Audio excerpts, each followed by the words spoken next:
নতুন বাজেটে ব্যাপক পরিবর্তন আসছে ভ্যাট ও শুল্ক খাতে। রাজস্ব আদায় বাড়াতে মোবাইল ফোন সহ বেশ কিছু উৎপাদনমুখী খাতে ভ্যাট অব্যাহতি কমানো হচ্ছে। বাণিজ্যিক পণ্য আমদানিতে বাড়ানো হচ্ছে আগাম কর। মার্কিন যুক্তরাষ্ট্রের সাথে বাণিজ্য সম্পর্ক জোরদারও গুরুত্ব পাচ্ছে বাজেটে। দেশটি থেকে আমদানি বাড়াতে 626টি পণ্যের শুল্ক হার পরিবর্তন করা হচ্ছে। রুহুল আমিনের রিপোর্ট।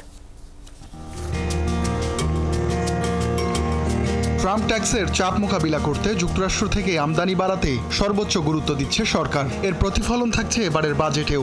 110টি পণ্যের আমদানি শুল্ক প্রত্যাহারের প্রস্তাব করছেন অর্থ উপদেষ্টা। কমানো হচ্ছে 65টির। সম্পূরক শুল্ক প্রত্যাহার করা হচ্ছে 9 পণ্যের, কমিয়ে আনা হচ্ছে 442টির। সামরিক অস্ত্রসহ নানা ধরনের পণ্য আছে এই তালিকায়। সিল্কোর সিল্ক অ্যান্ড শাইন, যাতে আছে আর্গান অয়েল ও ওট প্রোটিনের গুডনেস, যা আপনার চুলকে রাখে হেলদি অ্যান্ড শাইনিং। বৈশ্বিক বাণিজ্য শর্ত পূরণে ট্যারিফ ও ন্যূনতম মূল্য যৌক্তিক করছে সরকার। বাজেটে সব ট্যারিফ মূল্য প্রত্যাহার করা হচ্ছে। 84 পণ্যের ন্যূনতম মূল্য প্রত্যাহার হচ্ছে, আর 23 পণ্যের ন্যূনতম মূল্য বাড়ানো হচ্ছে। এই তালিকায় আছে লিপস্টিক সহ নানা ধরনের মেকআপ ও প্রসাধনী সামগ্রী। বাজেটে শুল্ক স্তর ও সম্পূরক শুল্ক হার পুনর্বিন্যাস করা হচ্ছে। দুটিতেই যুক্ত হচ্ছে নতুন একটি করে স্তর। নিত্য খাদ্যপণ্য, সার, বীজ, ওষুধ আমদানিতে শুল্ক হার শূন্যই থাকছে। এছাড়া বেশ কিছু শিল্পের কাঁচামাল আমদানিতে শুল্ক কমানো হচ্ছে। পাশাপাশি দেশীয় শিল্প সুরক্ষায় কিছু পণ্যের আমদানি শুল্ক বাড়ানো হচ্ছে। কাস্টমস আইনেও আসছে কিছু সংশোধনী।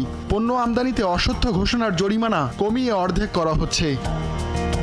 পণ্য আমদানিতে আগাম করে আসছে বড় পরিবর্তন। শিল্পের কাঁচামাল আমদানিতে কর কমে হচ্ছে 2%, আর বাণিজ্যিক পণ্য আমদানিতে বেড়ে হচ্ছে 7.5%। এমএস রডের সুনির্দিষ্ট কর বাড়ছে 20%। নির্মাণ সংস্থার ভ্যাট বেড়ে হচ্ছে 10%। প্লাস্টিক পণ্য উৎপাদনে কর অব্যাহতি উঠে যাচ্ছে, এতে ভ্যাট হবে 15%। ব্লেড উৎপাদনে ভ্যাট বেড়ে হচ্ছে 7.5%। কটন সুতা, কৃত্রিম সুতা উৎপাদনে বাড়ছে নির্দিষ্ট কর। 3 লাখ টাকা পর্যন্ত ব্যাংক স্থিতি আবগারি শুল্কমুক্ত হচ্ছে। ভ্যাট অব্যাহতি দেয়া হচ্ছে এলএনজি আমদানিতে। উড়োজাহাজ ভাড়ায়ও মিলবে ভ্যাট অব্যাহতি। আইসক্রিমের সম্পূরক শুল্ক কমছে 5%, তবে ওটিটি প্ল্যাটফর্মে আরোপ হচ্ছে 10% সম্পূরক শুল্ক।